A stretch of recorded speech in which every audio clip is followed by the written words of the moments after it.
like to call the order the regular council meeting of Monday, April 1st, 2019. Approval of the agenda.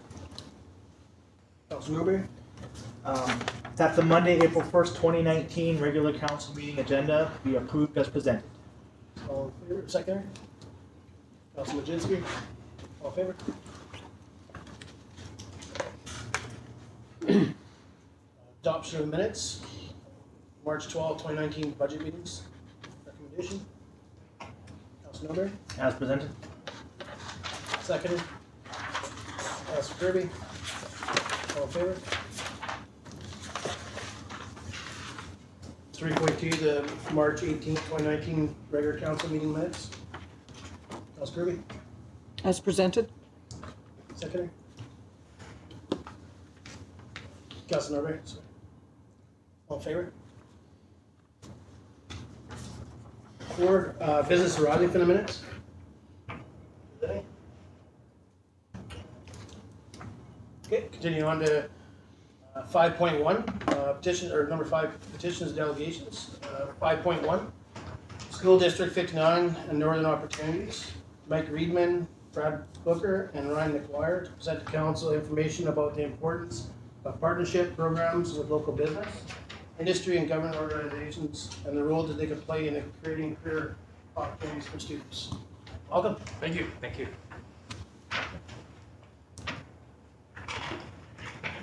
Stay. I'll let them.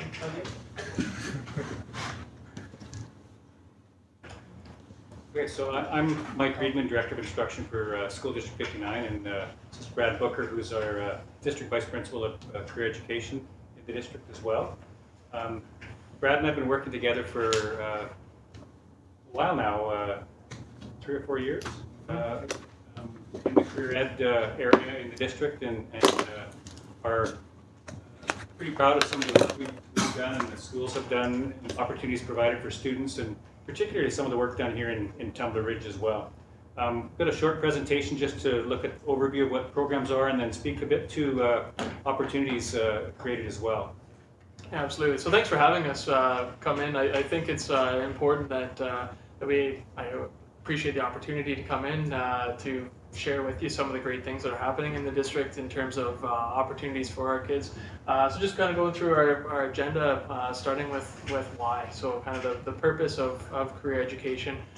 What is the definition of that, and why is it important for our students, as well as going through Northern Opportunities, what role that organization plays in Northeast British Columbia, and its importance as well.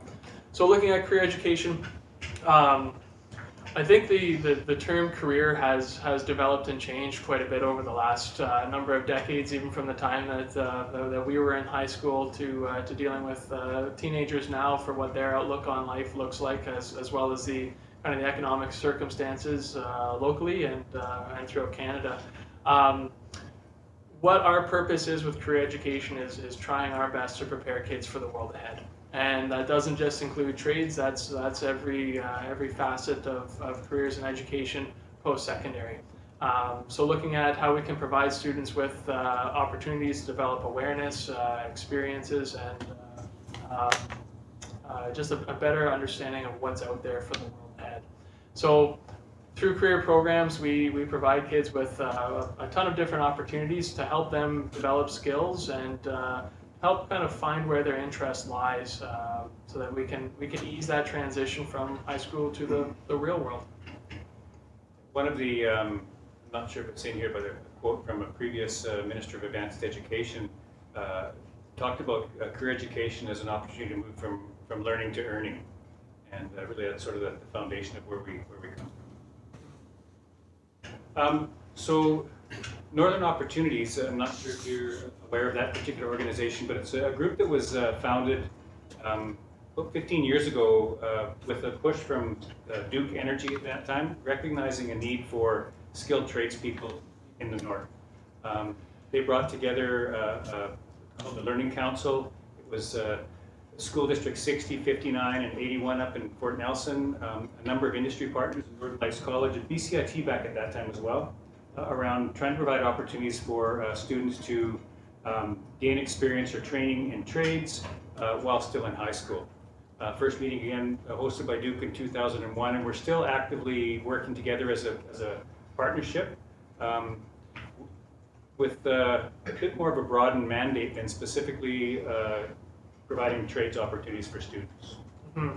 And the whole premise behind Northern Opportunities is trained in the North to stay in the North. The idea being that our youth, our students are very talented, and we have opportunities here to provide them with training and with post-secondary education so that they can be valuable contributors to our local economy and to our society. It's kind of along the notion of it takes a village. So that's our kind of our goal too of being here is reaching out and soliciting some from the village of Tumbler Ridge to involve as many people in education as possible for helping kids out with discovering career opportunities down the road. So Northern Opportunities initially I mentioned spearheaded by Duke Energy, which is now, it's gone from Duke to Spectra to Enbridge now. They're the key stakeholder at the start, but it's broadened with the large industry players such as Encana, Shell, Progress Energy recently came on board, BC Hydro has been involved, the 3 school districts, the college, Northeast Native Advancement Society, and Chalice School in Fort Nelson. The funding for this particular organization initially came from the Northern Development Initiative Trust, which is that organization created by the collapse of BC Rail, or the sale of BC Rail a number of years ago. We've been funded the last 4 years, I guess, through the Ministry of Education now for the organization, and money that comes into Northern Opportunities is dispersed to the 3 school districts to support career programming for students across the Northern region. And specifically that money is typically targeted towards roles and individuals in the school who fulfill a role called the shoulder tapping role. And what that looks like is helping students out with different pathways. So getting to know the students and helping them identify kind of areas of interest and then opportunities locally. So kind of the work that Sherry Lynn Hewitt does here at Tumbler Ridge Secondary School in terms of helping kids out with really cool exposure opportunities, which you'll hear about later, as well as connecting them with employers and helping them seek out things like work experience and opportunities, which we'll talk about here now. So we offer a variety of programs through the school district to help engage students with career exploration and awareness. Dual credit is perhaps our flagship program. Dual credit is a term that many people are familiar with, but maybe not so much the ins and outs.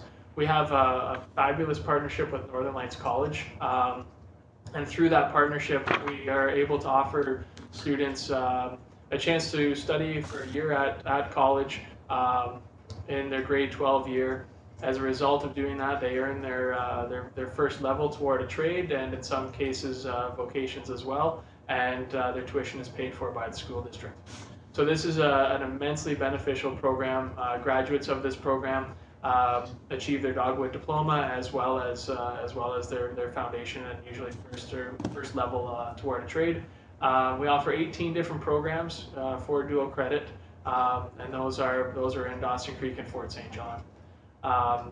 So we've seen this year alone a huge interest and uptick in the number of students that are interested from Tumbler Ridge Secondary School in pursuing dual credit programs at Northern Lights College. I think largely in part to the work that Ms. Hewitt's been doing with the go-karts and getting kids exposed to career pathways sooner, so that those kids are making pretty informed decisions at this point in their education.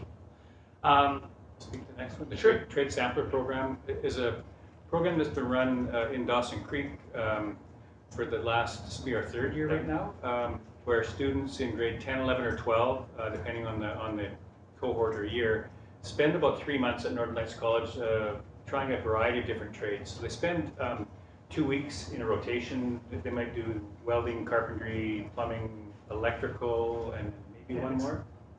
Yeah. And it's a new program, but it takes those students out of the high school for that whole semester. We were in conversation with Northern Lights College this year about trying to get it to work in Tumbler Ridge. a little bit more challenging here just because of the number of students you have in the school, and taking 16 or so students out of the school for a program. How does that affect other classes, and what does that look like around staffing for that one as well? So it's not that we have ignored Tumbler Ridge, it's trying to find a best fit scenario for that. In the 3 years that it's run in Dawson Creek, we've had a couple of different looks to that program. The first year was all students sort of from an at-risk background, students who were struggling in school, and gave them an opportunity to explore a different pathway maybe. The second year it was a straight grade 10 cohort with the students who had an eye on dual credit programs in the future and giving them a chance to try a variety of different things in that process. This year is more of a mixed group again, and next year looking ahead to an opportunity maybe for a more specific one grade fit, and trying to provide them some more academic work in the meantime. But again, that part, it come about through it's a program that the ministry has pitched, and the ITA, I think, and then Northern Lights College sort of picking up on it and making that opportunity available. Yeah. I'm just going to speak to one other trades program, skip ahead there, to another program called Youth Work and Trades. And this is a fabulous program available to students who are in high school to enter into the trades through becoming an apprentice. So this is a chance for kids who have a job where they're working with a Red Seal tradesperson to sign up as a youth apprentice through the school district and through the ITA. From that, they earn hours towards their apprenticeship as well as school credit and money. So it's a hugely beneficial program for students in the district. We have about 48 of these students who are working towards their apprenticeship already while they're still in high school.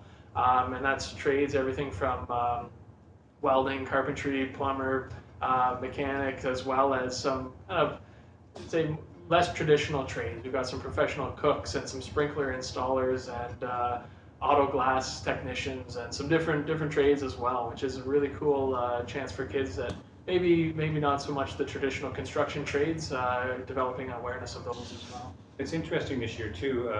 Dual credit enrollment this year is lower than we would traditionally like to see, but numbers in that youth work and trades are way up, considerably up, and what that speaks to is students recognizing different paths to the same end, I think, and goal with that, having trades training while still in high school, and numbers for dual credit enrollment based on current applications look up again next year, but interesting to see where our youth work and trades numbers go for 2019, 2020. And then another program very similar is work experience, and this is a chance again for students to put hours that they've been spent in a working environment towards school credits. And this is a really interesting program in that it can be a huge variety of work opportunities. It can be paid or volunteer, and it doesn't have to be trade specific. We have students job shadowing at hospital, at dental clinics. I know Sherry Lynn has a whiteboard full of students' names here throughout Tumbler Ridge that are working Action Play Cafe and working here for town as well. Where else do you have kids working? Most of the maintenance shops have had them. The Geo Park, not this year, but last year. That was the first starting ambassadors. Yeah, so it's just a great chance for the kids to get out in the field, interact with some mentors of people who are already working in that industry, discover if that's something that they want to do. Specifically nice too for students who might be interested in a career that's going to take them down a university pathway before they spend big bucks on tuition, of getting out there and doing an internship type of experience with in a workplace. Yeah, so those are some of our kind of major programs for the secondary level. In addition to these more formal programs, we're constantly working with schools to develop more awareness type programs. And the go-karts here in Tumbler Ridge is a I would say a provincially recognized program in terms of its merit for getting kids engaged in trades, but as well as building on the soft skills. And we time and time again have employers that meet with us that really focus on the soft skill development in youth. That experience is important, but what's more important is that the kids come to a job site with transferable skills, things like communication and leadership, punctuality, the things that are really impossible to learn from a textbook, but necessary for success in the working world.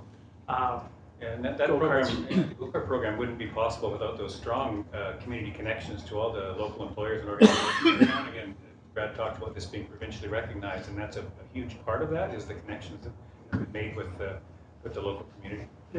Yeah, it's a great example. So back to Northern Opportunities is sort of the one piece we wanted to highlight today too.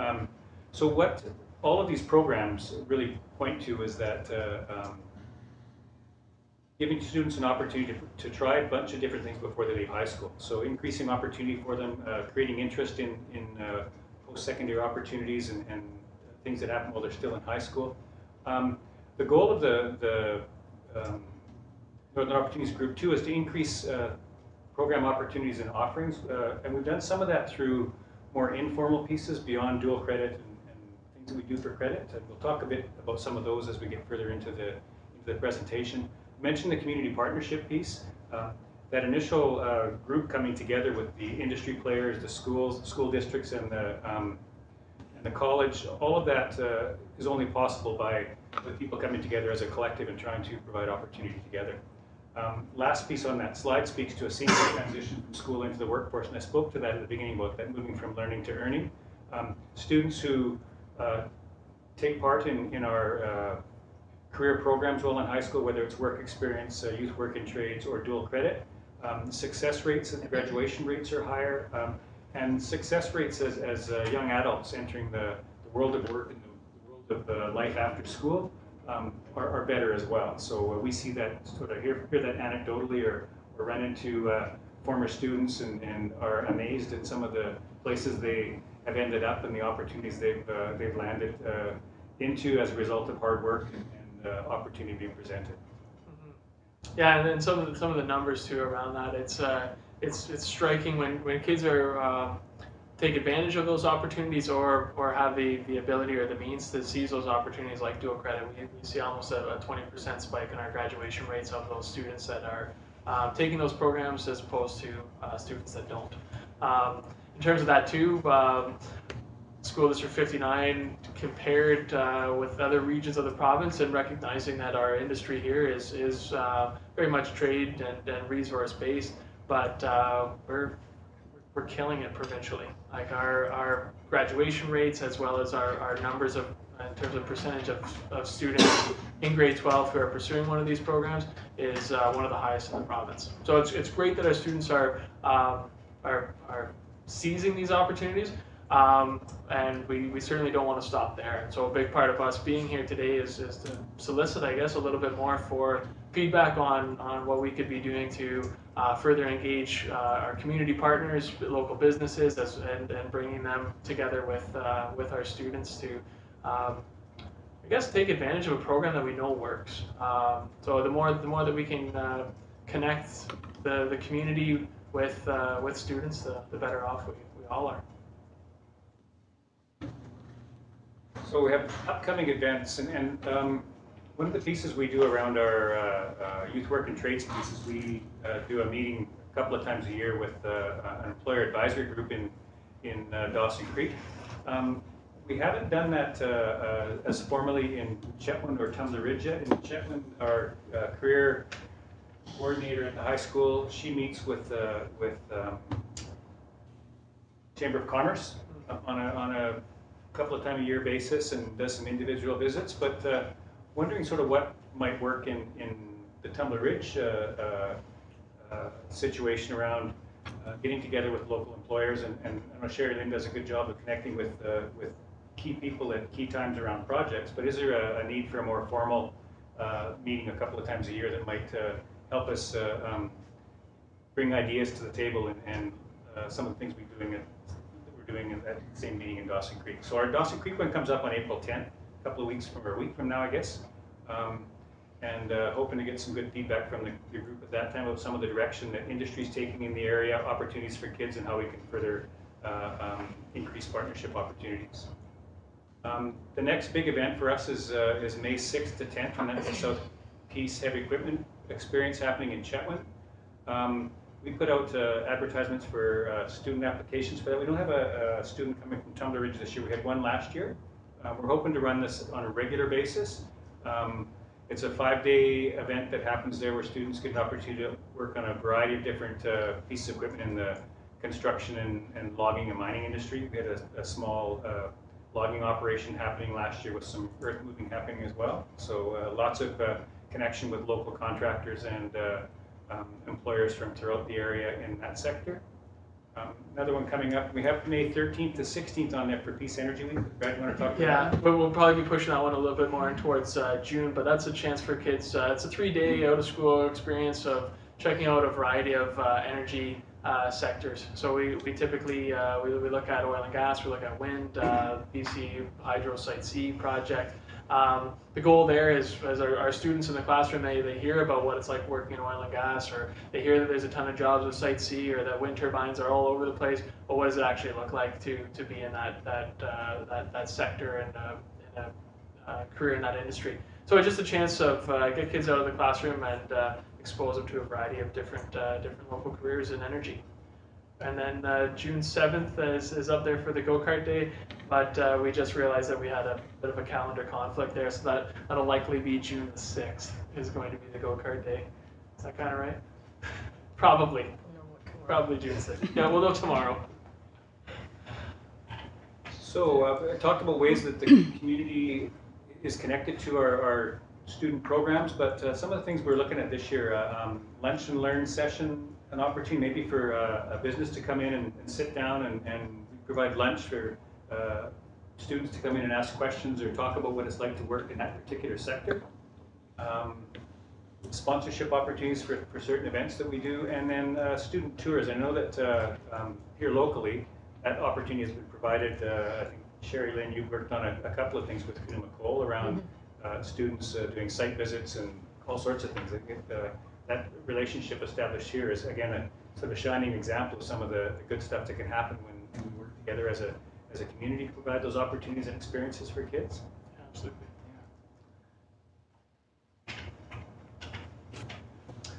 And so really what this kind of comes back to is that whole train in the north to stay in the north. So investing in career education for our kids now is a huge win-win. It's a win for the students, it's a win for the economy, it's a win for our communities. What we look at through this in terms of kind of a pathway is that students have exposure opportunities so they can start feeling out post-secondary options while they're still in secondary school, while they have the support of both school district, Northern Lights College, ITA, as well as some funding support through those programs, really helps them to make some more informed decisions. So that obviously saves a pile of money. If you can make some choices and do some discovery while you're still in school, as opposed to while you have to pay tuition for every choice that you make, it's a cost-effective way of doing it. Brad, I want to finish off with just one comment. Brad mentioned money. And one of the pieces that Northern Opportunities is going through, we've talked about the Ministry of Education providing some funding for us over the last 4 years. We're entering the final year of a 5-year agreement with them, and we are sort of uncertain about what funding is going to be available to the 3 districts after 2019-20. So we've done a bit of a letter writing campaign and connecting with folks within the Ministry of Education who might help us get an answer to that question, but some uncertainty happening. And so in our presentations to councils in Dawson Creek and Chetwynd, if you have an opportunity, if you're at UBCM or any of those places where you are meeting folks from provincial government, and maybe share some of those highlights, things that we've shared with you about the experiences that students in Tumbler Ridge have because of the supportive community or career education programs in the district, and how important they are to the success of students, particularly in that notion of students training in the north and staying in the north. Because our goal for our students here, for a lot of them, is that they become a part of this community. We don't want to restrict them to that. We want to make opportunities available to them here and give them the skills and things that they need if they want to make a choice to stay and work here and raise families here and do all those things that help to make this a vibrant community. So that's sort of our final pitch here is that Northern Opportunities is doing good work around the region and providing opportunities for kids that are making a difference in the individual communities in the region as a whole. So with that, I want to thank you. If you have any questions, we can have them. Yeah, you bet. Well, thank you very much for coming to delegation and giving an overview. I mean, there were some things I knew about the dual credit, and there were some things I didn't know. So, thank you. I'll open up questions from council. Councilor Majinski. Thank you very much for your guys' presentation. I actually took the dual credit program in '99 to 2000 and graduated, so I think that helped me graduate actually. You guys talked about the youth in work, and so back then there was no work experience credited towards your trade, so I think that I'd have to dig deeper onto what the age requirements would be, because when I started cooking it was at the age of 15, so I was wondering if that would be accredited with the dual credit program throughout high school and into graduating. So it was just something to consider, I guess, because working for 3 years in the same trade, but then taking it into high school actually was quite beneficial for me. Yeah, it's incentivized for us to have students do both. So if a student is doing the youth work and trade, so if they're cooking with a Red Seal chef in a kitchen, and then they go off and do the culinary program, the ITAs they see that as the perfect transition of the sequence of programming, and even give us a bit of a bursary to support that student. So and students can start earning hours in a youth work and trades program in high school once they're 16. I think it's 14. 14? Yeah, it's quite young. 14 for work experience with them. Go back and look at that. Yeah. One other question, because it was a professional cook training program I took in Northern Lights College. The only problem is they like to move you away from there to see bigger things. So of course, I worked in the big hotels, fancy stuff like that. So coming back to this area, it's to keep the professional cooks in this area is a little bit trickier. So mainly it's going to be like to make the big dollars, it's going to be camp work, which is kind of defeating the purpose of the fine dining and stuff like that would be there. So, but no, like for me, I took the professional cook training, but it wasn't transferable as a Red Seal interprovincial in Alberta. So I redid it again at State in Calgary. Right. The program here was far better than the one in Calgary, just because of the one-on-one experience with the chefs here, smaller classrooms, and you got to experiment a lot more, and there's more hands-on than the book work that was done in Alberta. So, yeah. Luckily, the ITA is harmonizing the Red Seal program with other provinces now, so it's becoming the case now. I just had a student who wants to start doing a trade program here and then move to Alberta for an electrician, and that sounds like that'll all be good. That everything will be transferable between provinces, which is great. Now that's new as of I think 2 years ago, which is great. Yeah. Councilor Kirby. Thank you. Thanks, Mike and Brad. One question on the dual credit programs. Are they easily accessible for the students in Tumbler Ridge as far as accommodations, busing to and from? Has that changed in any way? We don't have any answers really on busing at this point. Accommodation, we have had students over the years who have stayed in residence in Dawson Creek at the college there, or in Fort St. John if that's the program they choose. And we were talking a bit on the way out around trying to make that easier or less of a financial burden for students. That's can be quite costly if you're going to do 10 months at the residence at Northern Lights College. It's going to cost you about $5,000. And so how do we help support that? And we've done some little bits over the past years and thinking about what our budget might look like next year, particularly with the number of students from Tumbler Ridge who are interested and knowing that is a big impediment to students taking those programs. Yeah, definitely a challenge. We face that too in Dawson Creek with students going up to Fort St. John for programming, and the dilemma of do I drive, do I stay in residence, and being 17 years old in residence can be a daunting prospect for a lot of families. And Mike and I were chatting too with Dean of Trades recently and just brainstorming ideas around that, around how to make residence maybe a more viable option in lieu of a transportation option as well. But it's something too, any conversations as a council of with anybody in the province of mentioning our geographical challenges that we face here, well, with all three communities within the school district of access and availability of programs, as we seek funding moving forward. Kind of shedding some light, I think, it's important to highlight the challenge of transportation and accommodation for our kids. Mm-hmm. Exactly, thank you. Councillor Bird?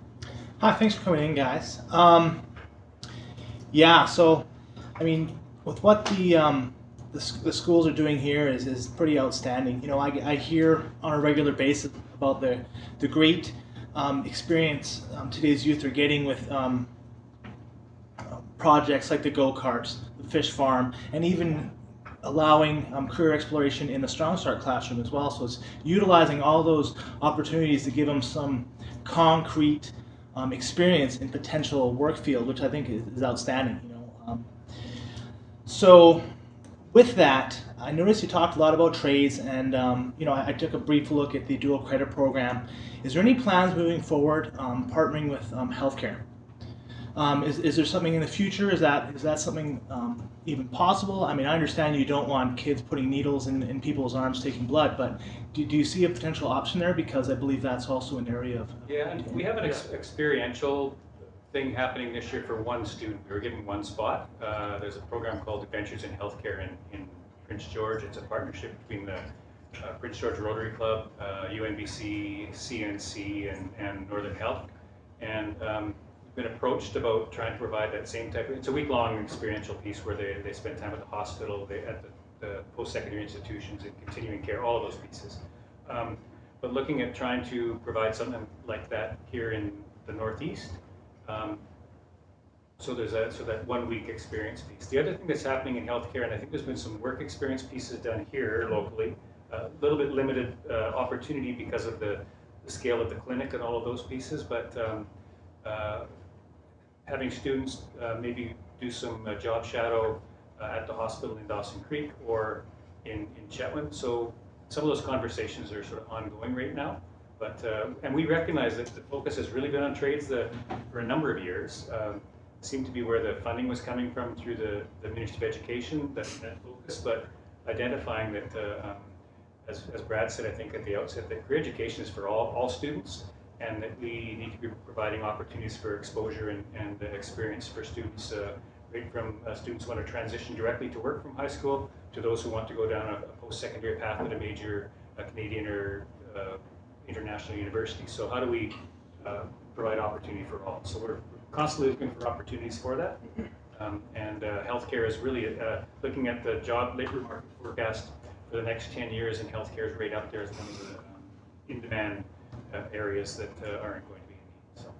And we do have one healthcare assistant dual credit program as well, and one student in that. But it's a challenge for dual credit because typically in healthcare the length of programming is so long and extensive that it's not really coverable in 1 year. But we do have one student in there, doing great. And I do appreciate you acknowledging too the fish farm and some of the early career interventions that are happening here locally. We talked a lot about kind of those trades programs, but it's very true that career education now it's woven throughout the K-12 curriculum, starts early, and the earlier we can expose kids, not necessarily saying this is the career path for you, but looking at the variety and the breadth of options. Councillor? I've had a couple conversations with some MLAs in the area, and there was some discussion with them that there was some concern that these programs were going to be cut. Do you guys have any inclining into that, or is that what you were alluding to, where the funding formula wasn't solid yet, or? I think that as far as programs themselves go, I don't think my perception is those aren't in jeopardy. Okay. Our funding piece really is around the funding that comes to us through Northern Opportunities, which is for those shoulder tapper roles, which are those key people on the ground in the schools, and Brad a little bit at the district level, creating those opportunities for kids and having those conversations with them about opportunities that are available. So that's the only place where we see the funding piece going. Our conversations with the college, their programs really are numbers driven. And if they have, consistent enrollment, their programs are probably solid. If they don't, then that's really something that would happen. Yeah, we're the best customer, and at the moment, like everything, the programs are self-sustaining in the sense that as long as there's kids there, operating. That being said, there are from time to time a program will be shelved if there isn't an uptake for it. For example, the wind turbine program, which I imagine was maybe a part of the conversation, that program was shelved this year. Just based on low enrollment. We had 2 or 3 students, but they weren't able to backfill with adult students from the communities to take that. And I all honestly think that it's probably a good thing because now it's going to enter a retooling, and I think the program will be better as a result of it. Okay. And similarly, hairdressing and aesthetics, both of those programs had a hiatus. They didn't run. They're looking at having those hopefully up again in September with some rejigging what those are going to look like. And again, we send a couple of students every year into those, but they need to be filled by community members for the large part. Any more questions, Councillor Readman? Thank you. Just these students that are starting on a trade path, do you find it you're fairly successful in getting them a continuing apprenticeship, or is that something that is getting harder and harder? In terms of finding employers to apprentice them? Yeah. It can be a challenge. And anecdotally, our welding program ended last week, and so I had a lot of our welding students who had just graduated from the program in the high school today, and just canvassing them on where they're working. And everyone that I spoke to had a job that the employer is going to apprentice them on. But it can be a challenge depending on the trade, absolutely. And we do have a variety of students that enter the trades programs for different reasons. So some just want a different way to finish grade 12. We have some kids that go into the cook program because they know they're going to be making meals for themselves for the rest of their life. It might as well be high quality food, right? But there are some that are quite driven. The stats from the ITA are 34% of apprentices that get into a trade will actually complete to a Red Seal level. So it's not super high, but what that typically indicates is that a student will enter a trade, work as an apprentice for a while, perhaps discover a different trade or a different pathway. And so from our standpoint, if we can get a student started on something where they're developing some skills and finding some increased value in their work, it's a head start. And I kind of wish I'd taken a carpentry program in my grade 12 year, or something that would help me as a homeowner. Yeah. So there's never a wasted time if you're in a trades program. You can always tie into something later on in life. All right, well, thank you guys very much for coming in. Thanks for the opportunity. We appreciate Ryan and showing up too. Thank you guys very much. Absolutely, thank you. Thank you.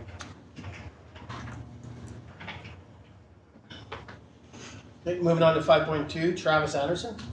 Travis Anderson to present to council requesting an exemption to accommodate more than 3 hunting dogs in one household.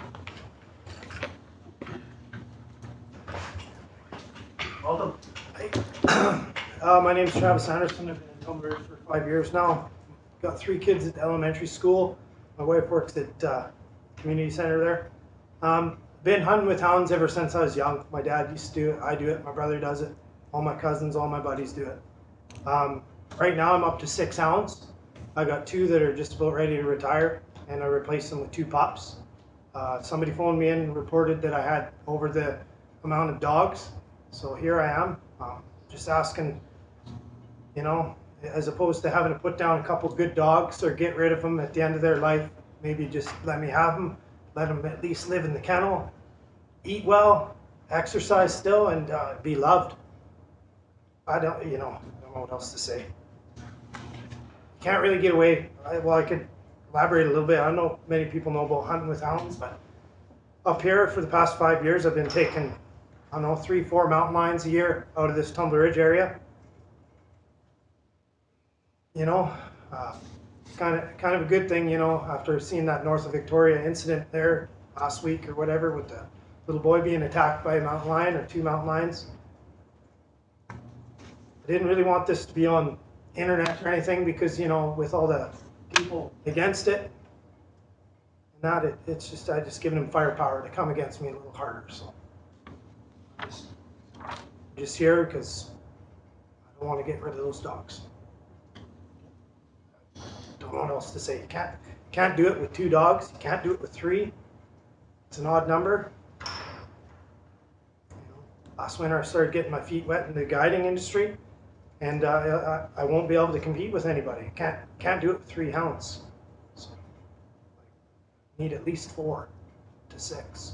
It's just how it is. Is there any questions from council?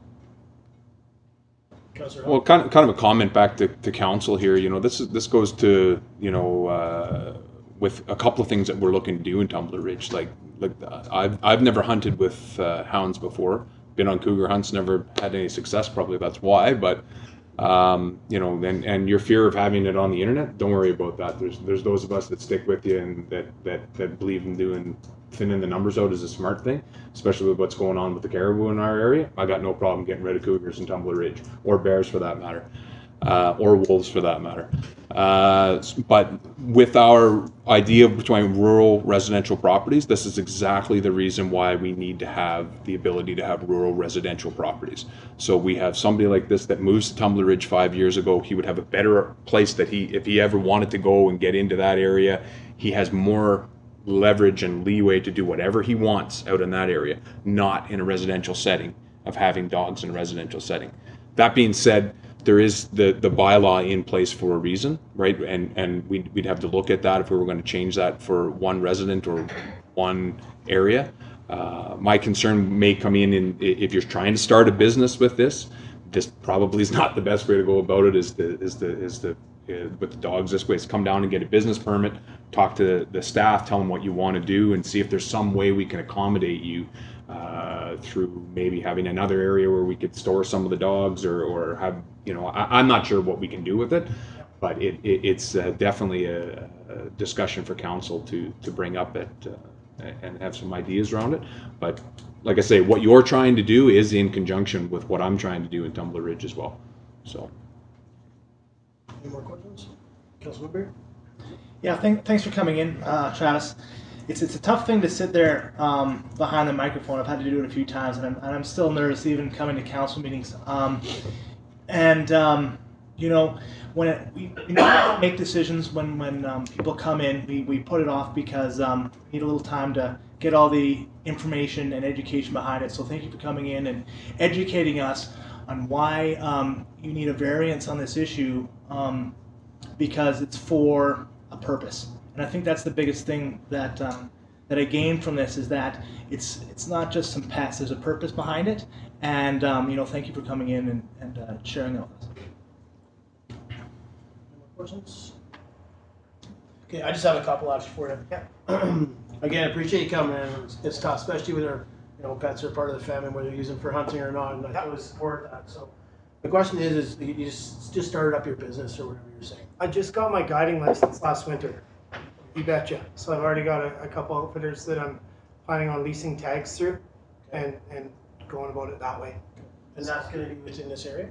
Well, the Tumbler Ridge to Dawson Creek, possibly even Vanderhoof. Okay. So it don't matter, like anywhere. The 2 people that I'm going through are local. Local. Okay. And right now you have 6. I got 6. I got Sorry, or 2. I got 6 dogs. I got 2 leads, 2 puppies, and then 2 that are borderline retired. So that's what I got. And how do you keep them contained? I got I haven't been up to your house. I got 6-foot chain link kennel surrounded with perimeter fencing on the bottom. They've been out once. 1 dog got out, and that was just an accident. I got my kids. They're all part of the team. They go and feed them and so on and so forth. But 1 dog did get out once, and I had a complaint when Enzo was still here in bylaw. So I had a house cat come through my yard at the exact same time. One of the kids was feeding the dogs. One of the dogs chased up a tree, and that's the complaint I've got. And then the next time a bylaw lady, really nice lady, came into my yard and said somebody phoned you in for having 3 dogs. So, and I know I'm not the only one here in this town with more than 3 dogs. Yeah. That I don't know, but I mean, obviously it's due to the complaint thing, and that's why. Yeah. And And it's fair. Yeah. And my understanding is that we're not issuing tickets. Not yet. No, as of April 1st, they're gonna fly though. Sorry? Not yet. So, like, I just know I was in and I did talk to staff today, and there's some things we'll have to discuss on behalf of council. So, Yeah. Council nobody mentioned how we don't make decisions on delegations. Yeah. But there's some things in our bylaw that obviously aren't in there, and one of them is it's not in our bylaw at this time is to issue a variance. Yeah, okay. So that's something that, this council has to decide maybe adding that, if that's the route we're gonna take. And then the same thing, we can also change our bylaw to allow more household pets. So I just think it's gonna be a debate around council on what we wanna see within the town of Tumbler Ridge. Yep. Okay. I would, I guess ask council, like right now, I mean, obviously he's not been issued any bylaw tickets or anything like that. Maybe we could ask staff just to, until we bring this back forward to another meeting, just to stay on, hopefully, I mean, I know accidents happen, dog it out, but, maybe we don't issue tickets until this comes back from council, if council feels comfortable with that. Councillor Kirby? Thank you, Acting Mayor Krakowka. I agree that if we can, before bylaw starts handing out tickets, is that we get a chance to maybe look into this as even look at licensing for special, a working class license for, like, we've never had someone in this situation who's coming in and is hunting with hounds. It's something to look at. I agree. Is that something, Mr. Wall? I would say that council doesn't have the ability to direct administration not to issue the tickets, but we haven't issued the tickets and we don't plan on issuing tickets until council has a chance to resolve where you want to go with this. Well, I really appreciate stuff. I appreciate the clarification on that. So I think you should feel comfortable until this comes back before council, that I think, if you can just, maybe be careful that we don't get out or anything like that. It's only happened the one time. I appreciate that. And I think like staff's trying to work great on this. And the other thing is, I mean, when you mentioned that, there was a place where we had the sled dogs over like that. I'm not sure who owns that. So, all right, are there any more questions? Yeah. Guys. Oh, one more for you. Councillor Jitsky? Sorry, Mark. Sorry, thank you, Acting Mayor Krakowka. So if these dogs do get out, are they going to chase children? Are they? Not at all. They're pretty docile. Never met in your life. So that's not an issue. Whatsoever. They're raised with children. Okay. Hunting hounds are not like that at all. They're not a malicious animal. Not whatsoever. Not What if like a stray cat or a household cat goes in there? It'll if just the chase. cat's at large into my yard. Yeah, well, it have just. to climb a chain link fence 6 foot. But would it chase it up a tree and then that's that, or? They can't get out of their cat. Oh, okay. So there's no trees in your backyard then. No, Okay. no, they can't get out. And like, No. if the cat goes in there, I don't know. Fair enough. Yeah, fair enough. Yeah. Yeah. Perfect. Well, Thank you. All right. Well, thank you very much for coming in. We appreciate it. Thank you. Okay, we're going to move on to correspondence. 6.1, Tumbler Ridge Fire Association Recreation PASS Benefit. Correspondence from the Tumbler Ridge Firefighters Association dated March 14, 2019, requesting that immediate family be included in their golf membership benefit. Recommendation. Councillor Majinski? The council received the correspondence from Tumbler Ridge Firefighters Association dated March 14th, 2019, requesting that immediate family be included in their golf membership benefit for discussion. Okay, seconder. Councillor Kirby? All in favor? Councillor Majinski? Well, let me just step here. Oh, computer inadequate. Yeah, so the only thing I'd like to bring up is for volunteers and professionals that have been being able to get these recreation passes as a benefit. There should be a little bit of consistency between volunteers and professionals, because if we're going to be giving out free passes to the pool, to the golf course, for the arena for use, there should be a little bit of differentiation between a volunteer and a professional for employee retention. Is just a thought from my side of things. I could probably elaborate a bit more on that.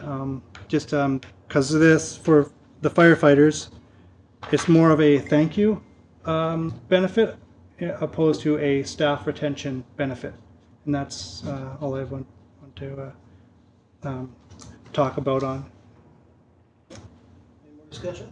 Councillor Ross? So this originally started out as an idea for us to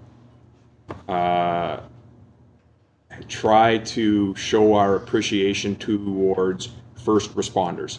That's what this started out towards. This was not towards volunteers, and it has never been geared towards volunteers. Yes, they are volunteer firefighters, but they are first responders. And that's the idea that this had originally started with, was to give those folks, especially volunteer firefighters, who put in an absolute crazy amount of hours in very stressful, very difficult situations, to complement those in the ambulance service and also in our healthcare and clinic areas, because we decided as a council that that was our number one priority, to help out, to try to do something, to try to increase, to try to do a better job with healthcare services in Tumbler Ridge. And those guys over there are very important to our first responders, healthcare services in Tumbler Ridge. That's how this started out. This should not be construed with volunteerism. This is not about volunteerism. This is not about those folks in the Lions Club that volunteer their hours. This is not about those folks that coach at minor hockey or put in time on the boards in town that are volunteers. This is not what this is for. This is been misconstrued in a different direction to think that this includes volunteers. And in my mind, it absolutely does not. This is about first responders. That's the important part that we need to peel out of this thing. Whether or not you think that you should be issuing passes for the spouses along with it is a whole nother debate. But I just want it to be clear that this is not about volunteerism. This is about first responders. Fully agree with you. Councillor Majinski? Thank you, Deputy Mayor Krakowka. Would this pertain to SAR as well then? Because they are a volunteer organization and they are a first responder as well. So there are volunteer groups that are potentially eligible for this. That's all really why I brought it up. Councillor. Yeah, both really good points. And when we look at our first responders, so many of them are volunteer based. So that's where we're getting a little bit of mix up. But back to spouses and families. I keep going back and forth on this one because it makes sense in that the families, they're also paying the price for their members that have to go in the middle of the night. They have to, they're the ones helping them through the stressful situations that they have to go see. I wouldn't be surprised if the spouse of these first responders are the counselors to these first responders. So that being said, we need to have a line where we're going to have to say, you get and you don't. So that's where I'm stuck in this decision. I can see merits on both sides. I wish I could say that I'm firmly committed on one side or not.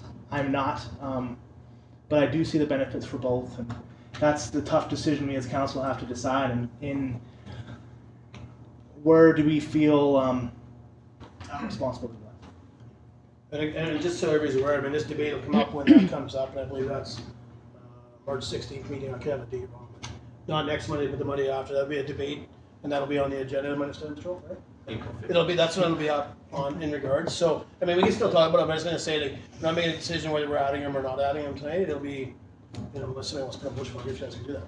That'll be the night of the debate. So everybody can have their opinion and voice then too. But I definitely want to appreciate to the Tumbler Ridge Fire Association for writing this, and I want to make sure everybody's aware this did not come from Tumbler Ridge Fire Department, not from the staff that work there, but from the association, so their membership. So I want to make sure, and it was asked to make sure that was clear that it came from the association and not the staff that work there. So, is there any more discussion about it?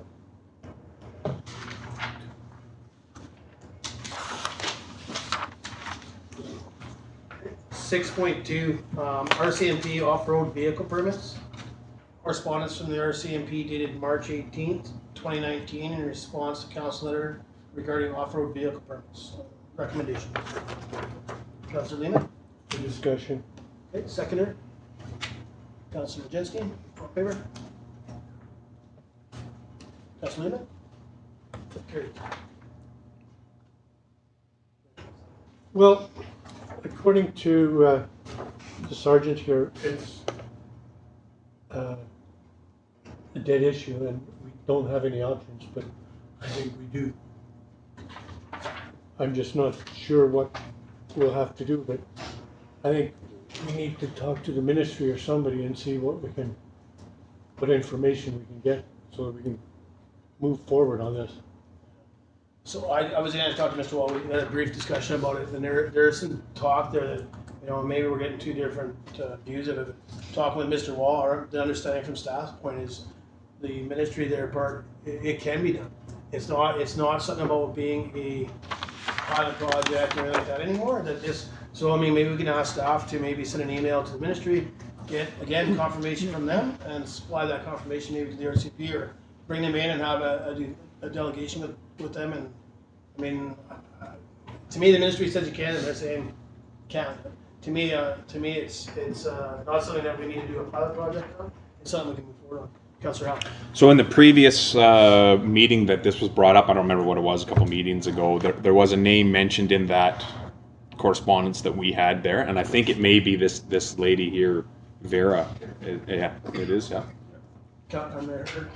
Go ahead. Mr. Wall. Yeah, maybe I'll just jump in here. We've spoke with Vera. We've spoke with Vera with the RCMP in the room. We've all talked together about this. This really isn't a confusion about whether or not this can happen. The ministry is clear that it can happen. It's a comfort level with the local detachment of the RCMP who don't seem willing to move forward and take on the risk that they're going to have should somebody get hurt while using one of their permits. And that's really what it comes down to. So I'm not saying that we don't sit down again with everybody on the call in the same room and have that same conversation. We can. But just to let council know, we have been around this circle a couple times. Councillor Rod, I think, was leading it at the time, and she was in that meeting as well. We've all been together in the same room to talk this through. So just on, and I'll get you the second one, Councillor Hall. So on that, is it worth maybe contacting our sergeant again, maybe seeing if we can get his superior's contact, and maybe he would like to come and sit in on the meeting as well, and that way he has support maybe from his superior, and maybe find out what we can do to assist him to make sure these happen. And maybe that's where the issue is his superior is not comfortable either, but it'd be great to hear that. Councillor Hall. Yeah, my take is get it in an email form rather than conversation form. So when it's in writing, you've got something you can go back on. So my correspondence or my thought through to staff would be to contact this lady and say, put it in writing where it says that the government, here's the legislation that says yes, the RCMP local detachment can issue these permits. You've got the RCMP side in the letter that we have here. You have Vera's side in the other letter, and then you present them to each other. You know what I mean? And say, how come the two of you guys can't get together? We're the ones stuck in the middle, and all we want is to have people to be able to access our trails from their houses. Right? Yep. So that to me, if you've got it in writing, is better than calling a meeting and going around and around again, like Mr. Wall has suggested has happened. So. Yep. Thank you, Acting Mayor Krakowka. Mr. Wall actually said what I was going to say. So I don't think it's very fair for Sergeant Fail to have this on his shoulders as his responsibility as his detachment. And I think that was the major concern, is if we could say go ahead with this or wanted to go ahead, it's going to be all on him, and if there is a incident, that it would be on his shoulders more than anybody else. And it's kind of disheartening because even this weekend we had a busy weekend. Right on Mackenzie Ave, we had a guy on a dirt bike zipped right across a crosswalk on his dirt bike on the sidewalks all through town, and you could hear him all up and down. Now I could hear him all up on Upper Bench, and he's on those sidewalks. So it doesn't bode very well for ATV users, dirt bikers, side-by-siders, if they're going to be doing that, and they might even plead that case against it right there. So we got to be careful on who we talk to. Yeah, and I think if permits are issued, I think what happens is that they start governing themselves. If you get the ATV club and that, I mean, you pretty much everybody knows who's running what color machines, yeah. And I think they end up governing themselves. Councillor Kirby and then Councillor. Thank you, Acting Mayor Krakowka. I just hate to put all the, it just seems like we're at the same stage as we were at previous council. We get all the paperwork when yes, it's okay, and the ministry says you're allowed, and then it still comes down to our detachment in town saying yay or nay. So how do we work on them to say, let's give it a shot first? I think Councillor Howell might be right in regards to having a paper trail. Councillor Howell? Yeah, and that's what I would say. That I would say if we have the two documents in front of us, then we can go to Mr. Fail and say, hey, this is where we're at, right? Rather than saying, well, we talked about it in a meeting 2 years ago. Remember? No, I don't remember that because I was probably in that meeting. I don't remember it.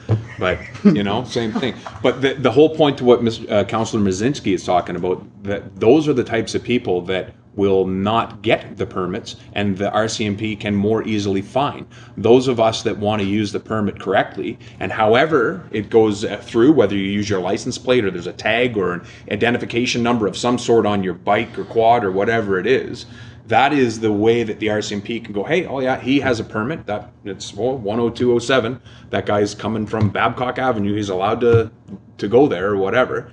As compared to somebody ripping down on a dirt bike, you can't see if he's already going over the speed limit, he loses his permit, he loses his ability to come out onto the road at all, ever. You're not allowed to come through that area. So, and that's the whole point of this, is to get rid of those types of people that they're breaking the law. Everybody's breaking the law as it is right now because you don't have a permit. So, but those guys that are flying down the road and endangering others, that's what we're trying to stop. And that's why we put this all in place and had a route and had roads planned and put in four-way stops, and everything was in place so that we could have this done safely. So, and it's being held up. The province says we can do it. RCMP says you can't. Councillor Nobre? Yeah, I'm in full support of trying to get this ticketing process moving forward, but I think what really coming down to is everyone's, they're looking at the liability of it, and no one wants to take on the liability of the potential, backlash if something bad ever happened, right? I think what we need to do is we need to find someone who's willing to step up and take on that liability and say, hey, yeah, we should do this. And I think our local RCMP, I completely understand what they're trying to say in that, if they're the ones issuing these tickets and on their own cognizance, they could be seen as the ones responsible for this. So I think we need to go up the chain a little bit and see try and get a response from somebody a little higher up to alleviate that liability from our local detachment and say, yeah, go ahead and do this, guys, because I think it's an important thing for locals to have that access to trails from home. I would think we need a recommendation to give staff direction to do that. Councillor. So like a recommendation to get in writing from Verna? I would think to contact her in regards to our questions and any recommendation. Okay. Put a recommendation on the floor that we direct staff to contact Vera Vikelich, the provincial manager responsible for off-road vehicles, and ask for a letter from her stating that we are allowed to have vehicles cross the highways. Second, Councillor. Any more discussion? All in favor? Carried. 6.3, Little Dino Daycare, request for use of space, correspondence from Little Dino Daycare dated March 21st, 2019, requesting assistance in finding a space to run a daycare facility. Recommendation? Councilor Majinski? For discussion? Okay, seconder. Councilor Howell? All in favor? Councilor Majinski?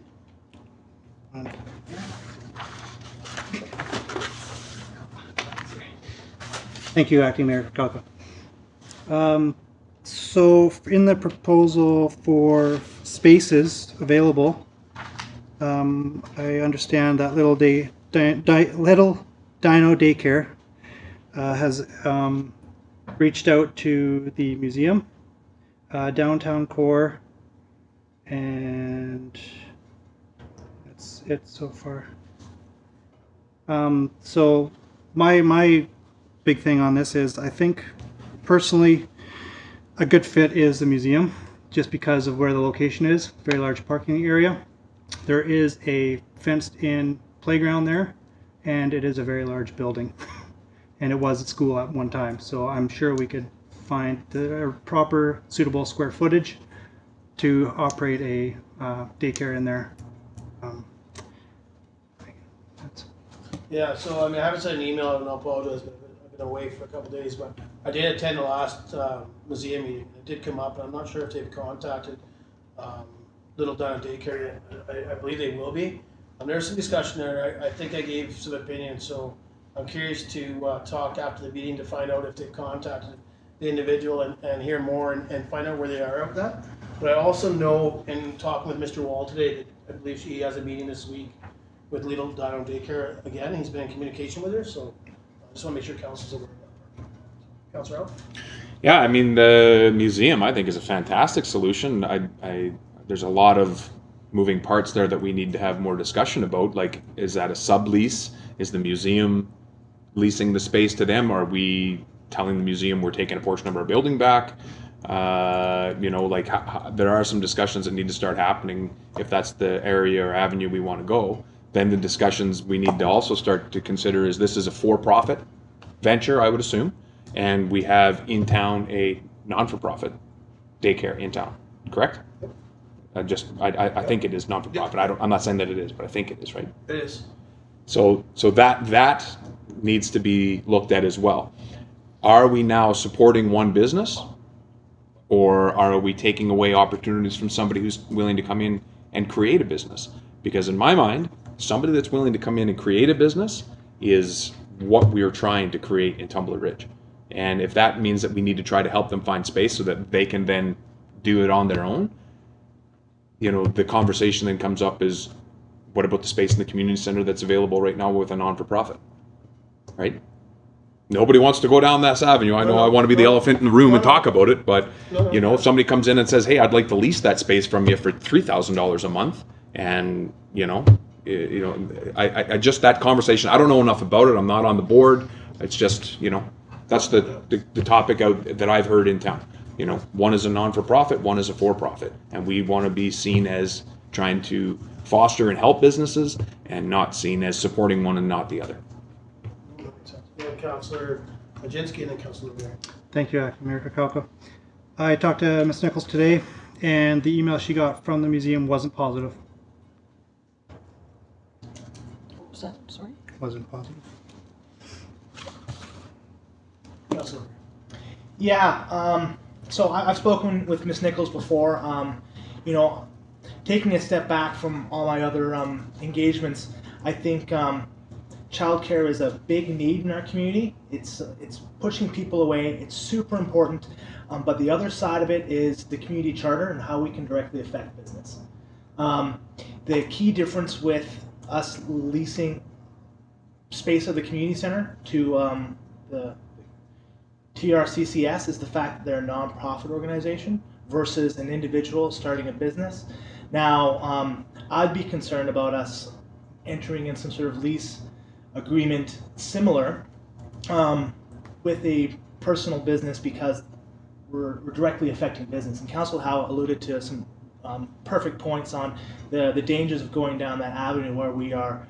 I believe there's another daycare opening up as well, and that person has a legitimate argument saying that there's another competing business that is receiving direct benefit from the district, whereas I am not. Now, that being said, we have an economic development office that I know is also in contact with Ms. Nichols, as well as staff willing to help her out, and I think I absolutely support that, and I'm glad that she's reaching out to staff. But we as a council really need to walk that fine line on how we help business, and if we want to step into a relationship where we ourselves want to operate a daycare similar to how we operate restaurants out of our spaces, well, that's something completely different, and that would be a different situation. We'll be looking into setting out ROIs or what have you. But yeah, I think we just need to tread carefully in how we manage this, because we could directly affecting businesses. Mr. Walvin, man, it just came up. And so how does the museum lease work? So the museum, we've leased the building to the museum. We would really have to take a look at the lease if we could. Say we want a space in there. I don't think the lease would allow, and I'd have to check, I hate speculating in meetings, but I don't think the lease would allow for us to go in and cut out a portion of that. Now, having said that, if council was to pass a motion and tell the museum, guys, sublet, like, find a way to make this work, you would think an organization that gets their building and majority of funding from one organization would probably be in tune to the needs of that organization. Now, they may not be.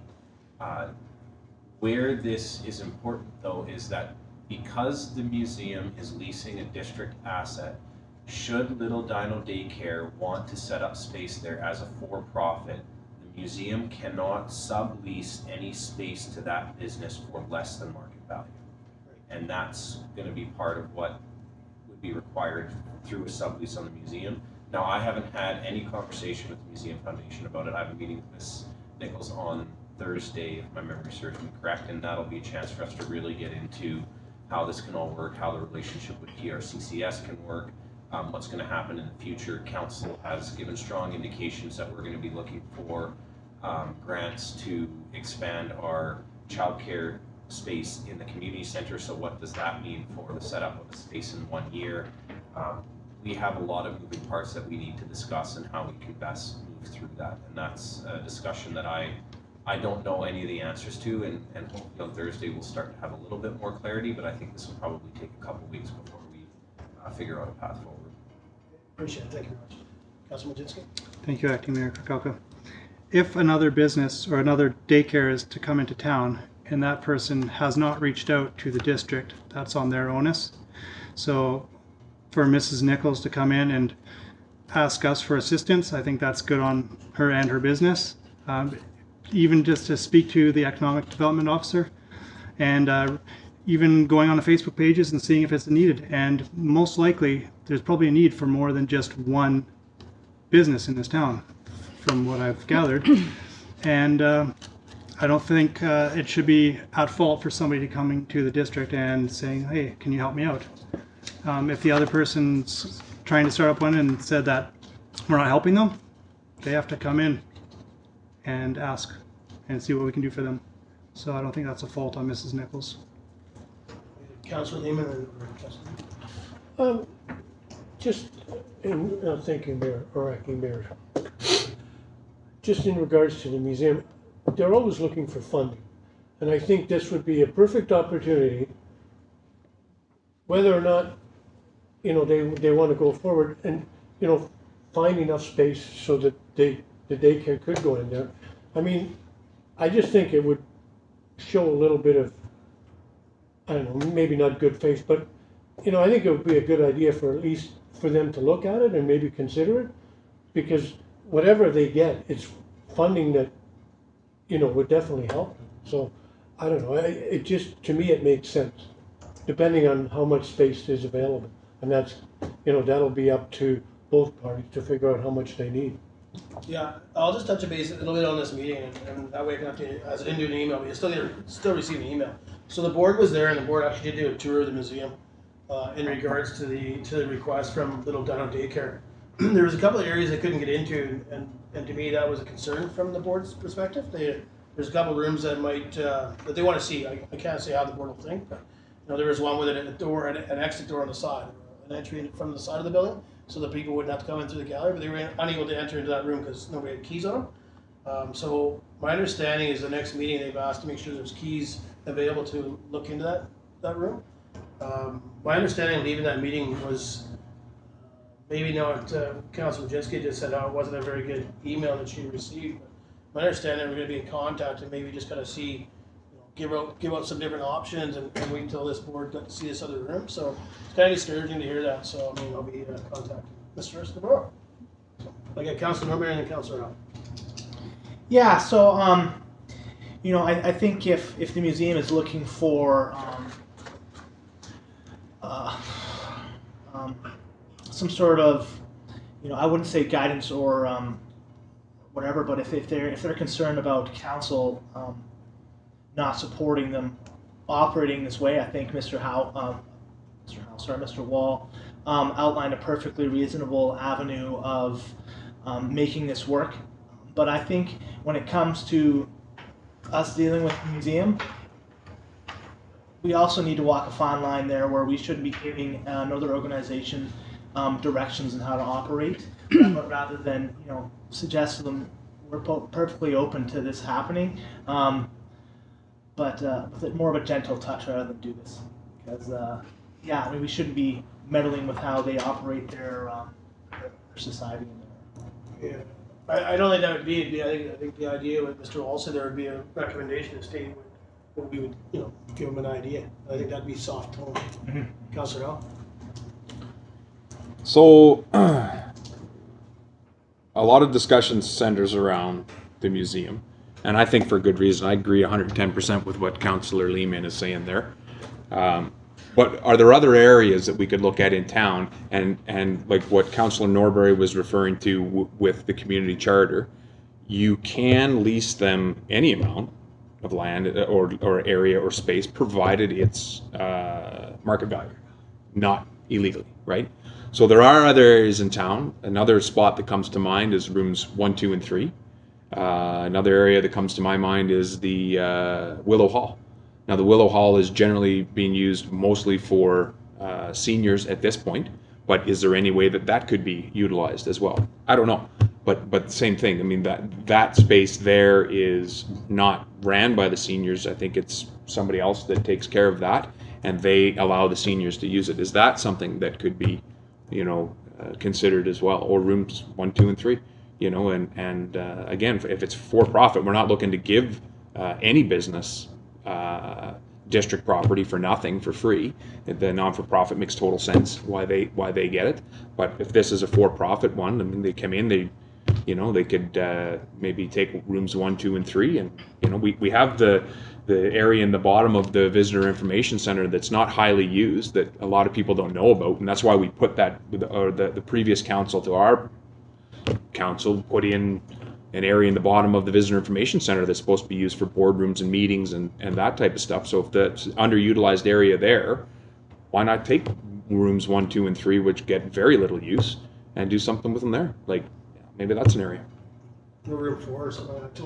Totally don't disagree with it. Councillor Kirby? Thank you, Acting Mayor Krakowka. That's getting to be a long term. Anyway, it's essential service that I think we absolutely need in Tumbler Ridge. I think, opening up a daycare or a day home, there's a lot of regulations behind that. So just saying rooms 1, 2, and 3, you're going to want to have the access to the public has to be a concern. You can't just have your daycare where there's strangers going in and out of one door. It has to be, a little bit more kind of under control, from my knowledge of working with the child care center in the past. So I'm not sure exactly how big this is going to be, a day home, how many spaces that you're looking for. But, we also have the BC housing houses down bottom. For temporary use, that could be something to start out till you can find something and figure out how many spaces. But as far, the museum rooms 1, 2, 3, I can see some problems with that, just on foot traffic from other people that you can't really, account for. Even when the museum, there was a daycare, an after-school program that ran in the classroom of the elementary school, that has its own entrance, and it was a school, and everybody on that school premises were already, you have to have your criminal record checks. Those are things that I'd be worried about than just you saying, okay, try run it over there. So I wish you luck in opening, and absolutely want to see that happen. Councillor Howland and Councillor Majinski. And I mean, and that being said, you're right. There's a lot of regulations and stuff, but I could care less about the regulations. It has nothing to do with me. It's their business. That's for them to figure out. We're just looking to try to come up with a space, right? And like, honestly, if she can make it work, whatever her plan is or idea is based on that space, give her. If it has nothing to do with us worrying about the regulations. It'd be different if we were taking it on ourselves to try to do something, but like, that's not up to us, right? That's them. We're just trying to help business find an area that works for them. The other concern I may have in here, though, when we start talking about this, if we were to do an area like rooms 1, 2, and 3 and say it's $1,000 for the rent on those areas, what are we then doing to those that could be renting spaces in town? in the downtown core. Say you own those buildings in the downtown core and you're trying to rent those places, but the district of Tumbler Ridge comes in and says, no, we're gonna rent rooms 1, 2, and 3 to somebody else. You know what I'm getting at? Are we because we're trying to help her get her business started, are we affecting somebody else's business that's already here that rents area? Although those rents may be too high for her business proposal, that's not up to us to change that. It's to provide the opportunity. And we don't want to be seen as affecting somebody who's a rental management company, though, either. So there's a lot of things to consider here, right? Councillor Majewski. Thank you, Acting Mayor Krakowka. Good points, Councillor Howe. I'm going to jump back to the museum one last time, hopefully. There are definite benefits of that area, for one, but also when council wanted to continue the funding for the museum, one of their requests was further child education and more interactive displays. So if Little Dino Daycare goes in, that money that they could pay for rent could go towards programming and interactive displays to the museum. So I think it could work twofold in helping both